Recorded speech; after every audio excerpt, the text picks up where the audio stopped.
Dr. Budwig did not believe in the use of growth inhibiting treatments such as chemotherapy or radiation. She was quoted as saying, "I flat declare that the usual hospital treatments of today, in case of tumorous growth, most certainly leads to worsening of the disease and in healthy people quickly causes cancer." I would say for the most part I believe this, but there are exceptions to everything. For example, targeted radiation has been effective in some cases, but remember, it's not correcting the actual cause of the tumor formation. And I highly suspect there will be more problems down the road for these people. I would point out here that many times a tumor may need to be immediately addressed by the doctors when life-threatening, as alternatives take time in changing the environment in the body to create the die-off. Mike, I'd agree with you on this. I think that on the other hand, in many cases where it's not immediately life-threatening, people get scared with others telling them they need to get the treatment started right away or they're going to die.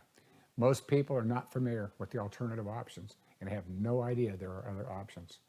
I've seen this scenario played out 1,000 times, probably thousands of times, with treatments started fully knowing they're not going to work, or they tell the patient at least we can provide some palliative care. I personally would not consider that quality of life, but each individual has to make his or her own decision. While we're on this subject, another issue that doctors talk to their patients relate to the terms of response rate and not survival rate. They may refer, for example, as they did to a friend of mine, Greg, many years ago, that was diagnosed with lung cancer. The oncologist told him that if he underwent the treatments of chemotherapy with follow-up radiation, meaning the combination of the two for his lung tumor, that would result in an 80% response rate with this type of a tumor. Greg thought this was great. I think he was being told he had an 80% cure rate and said, "Sign me up," having a port put in his chest to start the treatments the following week. On the day Greg's port was put in, his wife saw a book at her chiropractor's office called Questioning Chemotherapy, which was written by Dr. Ralph Moss.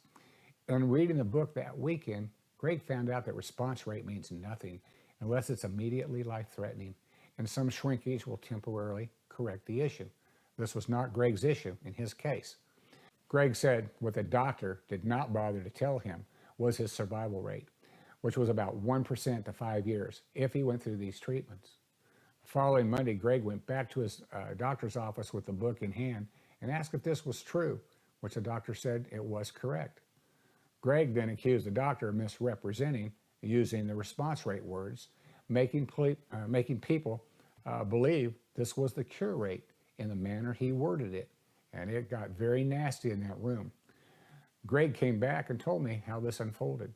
He told the doctor to remove the port that had just been put in to administer the chemotherapy, and he was not about to go through these treatments. This goes to show that everyone has to be careful and ask the correct questions when contemplating these treatments. Each person has to make their own decision in the course of treatments they're going to pursue, and hopefully not out of fear. In Greg's case, as he pointed out to me, so they will shrink his lung tumor 50 or 60% or even more. That's not immediate life-threatening to me. This is most likely not what's going to kill me, as he pointed out in the book, Questioning Chemotherapy. It's usually the metastasis of the cancer spreading to other areas of the body and the tremendous side effects of the treatments from the chemotherapies and radiation. Mike, I would agree totally with Greg's statements and the observations of what we've seen. I would say Greg pretty well covered my thoughts on this issue, especially from the observation and contact with thousands of cancer cases brought to my attention over the years. In many of these cancers, the survival rate for using these treatments is terrible.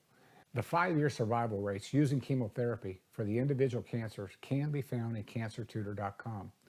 It was put together by a group of Australian oncologists with statistics for Australia and the United States. I might make one more note while on this issue. If a person needs to seek these medical treatments for an immediate life-threatening issue, anyone can always make the decision if they wish to continue down this road and then switch to an alternative if that's the way they'd like to go. That decision would be their choice to make once they're no longer faced with a life-threatening issue. I think that this is some very good information that we've just discussed for people to be made aware of. So let's go back to Dr. Budwig. In continuing with researching Dr. Budwig's work, I found testimonials of people from around the world that have been diagnosed with terminal cancer, all types of cancer. They were sent home to die and were now actually in remission and living healthy, normal lives. Dr. Budwig not only used this protocol for treating cancer in Germany, but other chronic diseases such as arthritis, arterial sclerosis, heart infarction, irregular heartbeat, psoriasis, eczema, and other skin diseases.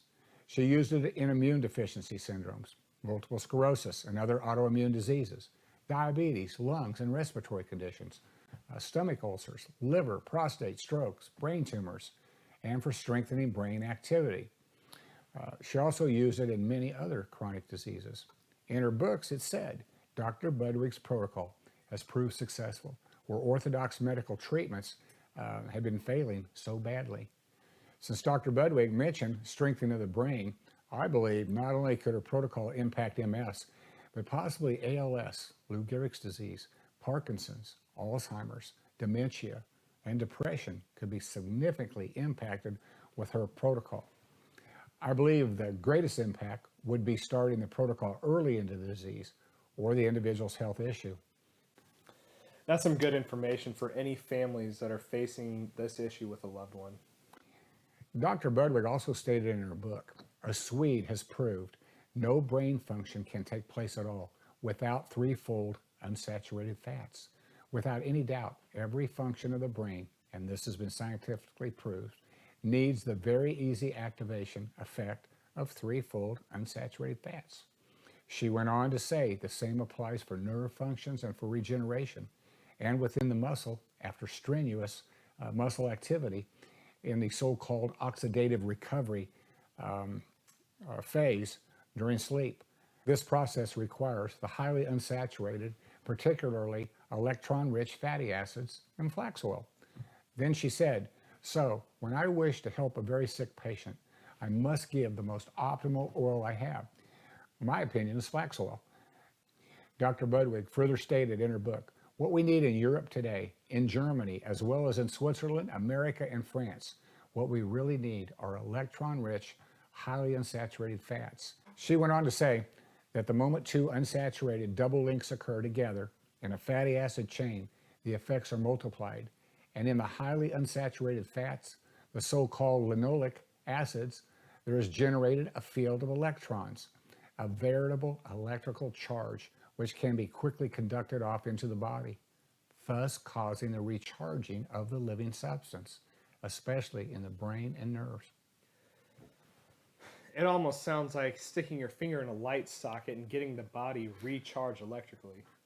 Absolutely, and that's a good analogy, but that would really hurt. You can put your finger in the light socket for me. Yeah, I'll get right on that. Can I watch? A better way to put it is when you mix the oil and cottage cheese together, it's creating an electrical charge for the body, like you would hooking a battery charger up to a dead battery. But this protocol is a very powerful nutritional recharging of the body. In fact, those with respiratory issues will find this very interesting. Dr. Budwig said that it's exactly those highly unsaturated fatty acids which play a decisive role in the respiratory function of the body. Without these fatty acids, the enzymes in the breath cannot function, and we asphyxiate, even when given extra oxygen, for example, in hospitals. The lack of these highly unsaturated fatty acids paralyzes many vital functions. Primarily, it cuts off the air we breathe. She said, we cannot survive without air and food, and we cannot survive without these fatty acids. And this was proven long ago. Okay, so if someone is having respiratory issues, they should definitely consider this. You'll find this very interesting.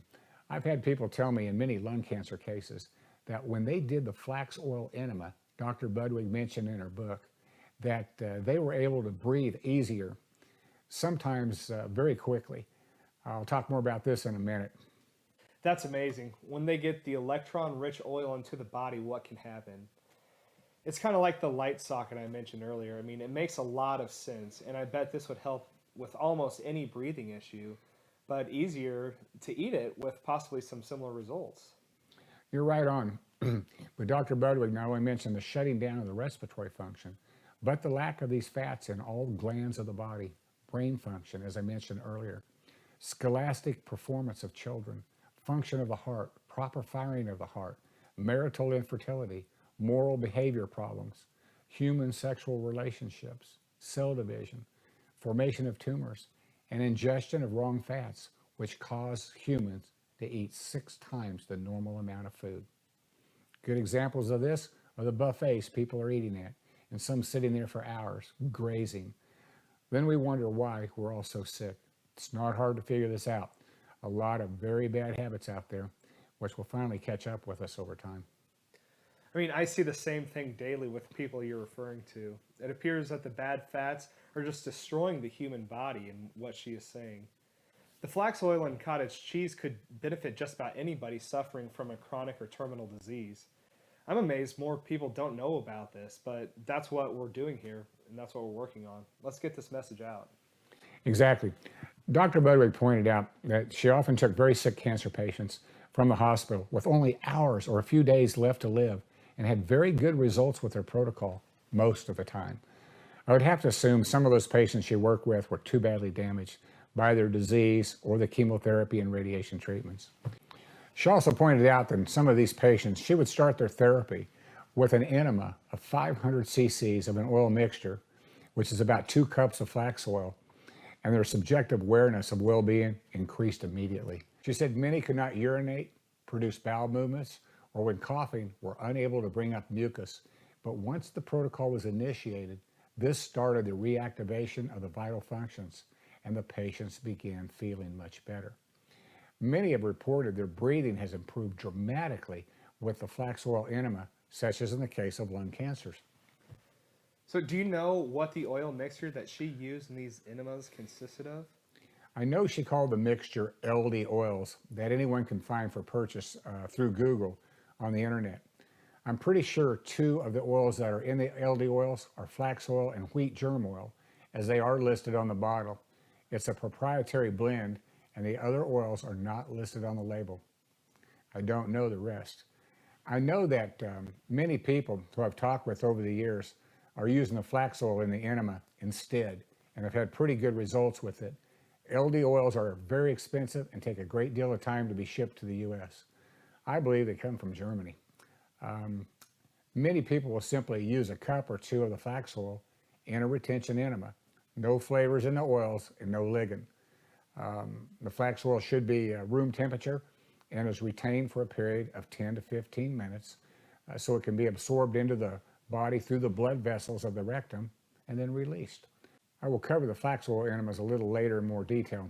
I want to point out here that the rectal enemas with the flax oil have been used for the very sick for many years with some very good results. Let's talk about the application of another oil used by Dr. Budwig, which is an application of LD oil R. It's a different oil than what we were just talking about.